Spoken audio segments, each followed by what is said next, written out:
because I think it's definitely something that needs to be talked about, which is this issue of gaslighting and how it links to racism and how that even relates to even the larger topics we talk about relating to narcissism.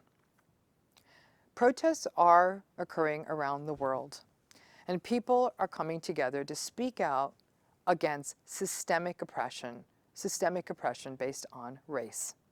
Now, racial and ethnic minorities have long lived in a world that does gaslight them all the time. After a person may experience a microaggression, a racial slur, a full-on racist comment, or any other kind of passing comment, in the rare cases a racial or ethnic minority person would speak out and say, that's not okay. If they do speak out and say, that made me uncomfortable, it's not unusual for them to hear things like, that was in the past. It's not like that anymore, and it was way worse back then. Oh, or maybe you're being too sensitive. They didn't mean it that way, or he didn't mean it that way. Or they might say something like, oh, that person, they just didn't understand what they are saying. You might hear, the world isn't like that anymore. It's not a big deal. Just let it go. Now, we often think of gaslighting as being the province of what we typically observe in high conflict personality styles. On this channel, we talk a lot about narcissism. Gaslighting is where one person's reality is denied, so the narcissistic person can maintain their own reality and not have to shift their worldview. In essence, it protects their fragile ego to be a gaslighter.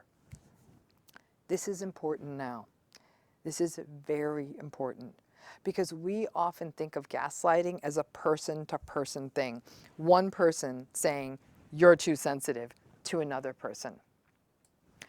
But the fact is, it's the systemic gaslighting and the institutional gaslighting that in many ways has contributed to where we are sitting today. I mean, call me a cynic, but institutions that ask people to do online sensitivity training but ignore the systemic oppressions that occur in their midst, I mean, there's a strange hypocrisy to that. We ask people to turn the other way or saying, that's one bad apple when sanctioned abuse happens, rather than saying, nah, maybe it's a bad tree. When it comes to isms, narcissism and racism actually have a lot in common. Think about it. What is narcissism? If you've been watching this channel, you know it's lack of empathy, it's lack of self-awareness, entitlement, arrogance, contempt, superiority, hypocrisy, and underlying it all, a deep, deep sense of insecurity. So take a step back, because those patterns I just listed, those are the very patterns that underlie racism. Not having empathy for people of other races, having no awareness of the privilege held by one's own group, feeling that one race is entitled to more power, more everything than other races, having contempt for other people merely because of the color of their skin, feeling superior to others and feeling emboldened to devalue and even abuse other groups on the basis of race, being blind to long-standing historical patterns, moving the goalposts and setting an uneven playing field that disadvantages other races and not seeing that as a problem. Insecure people are very dangerous.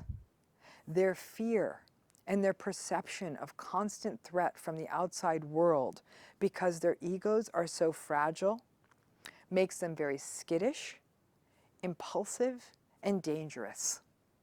Insecure people lash out as a way to compensate for their insecurities, and their fragile egos and insecure identities are at the core of narcissism, and we can jump a little here and argue that they're also at the core of racism. I think these parallels are very unsettling, and let me tell you why. Because as I've often said, narcissism is actually pretty resistant to change. For a narcissistic person to even have a fighting chance of changing, they have to recognize the pattern in themselves, value other people enough to treat them better, inhibit their usual dismissive and devaluing treatment of others, be aware of how their actions impact other people, be mindful 24/7 of their words and actions, and apologize when they get it wrong. Now, every so often, the unicorn happens in narcissism and we see some change. But by and large, without all of those things I just listed, people with this personality style won't change. And given the parallels with racism, what do we do? Because by extension, I mean, and this is going to sound like a downer, this means that racists aren't very likely to change their racism. So perhaps we need to choose better battles. And instead of focusing on turning around racists, we need to address these issues systematically. There is a lot that can be learned at looking at how people who have been on the wrong side of a narcissist, at looking at what they've experienced. People have experienced narcissistic abuse. People who experience narcissistic abuse are often not believed, their concerns are minimized, people tell them they need to forgive, to not be so angry, to understand that that's just how this other person is, that those people are just, the narcissist is just difficult and don't take it so seriously. Our damned systems are set up to reward narcissists. They often become our leaders. They make more money than other people, and they bully and oppress people on their climb to the top and are emboldened and enabled by families, cultures, religions, society, and social media. So, based on that, if we really can't change the racists, we need to focus on systems. We need to focus on addressing systems that embolden and enable racism. And these are often exactly the same systems that enable and embolden narcissism. We need to create more transparent systems of assessment and accountability in systems that have high levels of societal power. And these systems include, but are not just limited to policing. This includes politics, judicial systems, education, military, business, healthcare. These are systems that have tremendous power over shaping adults, and in the case of schools and healthcare, children in a society. And these systems can operate under the color of authority and do harm with societal sign-off. These systems are vulnerable to historical enabling and may keep intergenerational patterns in place.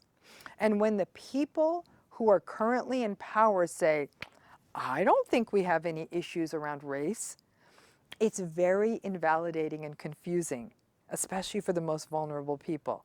And all of that sounds just like narcissism and narcissistic abuse. For the people I work with and talk with, narcissism in family systems is often intergenerational. Great-grandparents, grandparents, parents. And it takes a lot of work, psychological work, to be the generation that finally ends it. Family members excuse invalidating behaviors. That's just how he is. Don't be so sensitive. And the gaslighting, it starts in childhood. And it continues into adulthood, not just with family members, but also with partners. And then it's maintained by a society that cuts bullies and oppressors a free pass. So like I said, and I'm repeating myself, we really can't change narcissists. So it stands to reason that we're not likely to change racists much either. There aren't that many transformational moments other than in movies when the racist is converted and sees the light. And since many racists are also likely to be narcissistic, you really are doubling down on having little chance of change. However, all is not lost. All of us can work to change and address systems that have traditionally been biased. How do we do this? We need to be open-minded and be willing to see how systems that you may have believed are equitable are not. Change is difficult, but from schools to workplaces, to media, and even to access to health and mental health services, it's not equitable. Many of us only know the systems we know, but all of us need to be open to hearing what's wrong with existing systems and figuring out ways of restructuring them. Non-defensive listening at this time in history is everything. And anyone listening to this who has ever had an argument with a narcissist knows that defensiveness gets an argument nowhere on either side of the aisle. Be willing to hear what is not working, even if it is something and an institution that you believe in.